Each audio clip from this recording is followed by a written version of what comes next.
Hi guys, నేను recent గా ఒక మ్యారేజ్ కి వెళ్ళాను. ఇది వచ్చేసి మా రిలేటివ్స్ మ్యారేజ్ అన్నమాట. రిలేటివ్స్ కన్నా ఎక్కువ మా డాడీకి ఫ్రెండ్ అని కూడా చెప్పొచ్చు.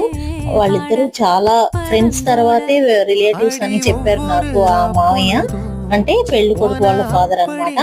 మేము ఇలా ఎంట్రన్స్ అవ్వగానే లోపల డెకరేషన్ అయితే ఎంత బాగుందంటే నేను చూసిన మ్యారేజెస్ లో one of the richest marriage అనిపించింది నాకు. అంటే మ్యారేజ్ కి ఇంకా టైం ఉందని చెప్పి అలా కూర్చున్నాము. లోపలికి వెళ్లే కన్నా ముందు స్టార్టర్స్ అనేది అవుట్ సైడ్ అరేంజ్ చేశారు.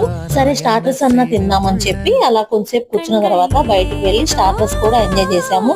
ఏం స్టార్టర్స్ ఎంజాయ్ చేసామనేది నేను నెక్స్ట్ వీడియోలో షేర్ చేసుకుంటాను. మేము కొంతసేపు అలా కూర్చుని బయటికి వెళ్ళేసరికి పెళ్లి కూతురు ఎంట్రీ ఇచ్చిందనమాట. అంటే జస్ట్ హాల్ కి ఎంటర్ అయ్యింది. మ్యారేజ్ కి టైం ఉంది కాబట్టి తను డైరెక్ట్ లోపలికి వెళ్ళిపోయింది. ఇలా మ్యారేజ్ ఎంజాయ్ చేసాం. Subscribe to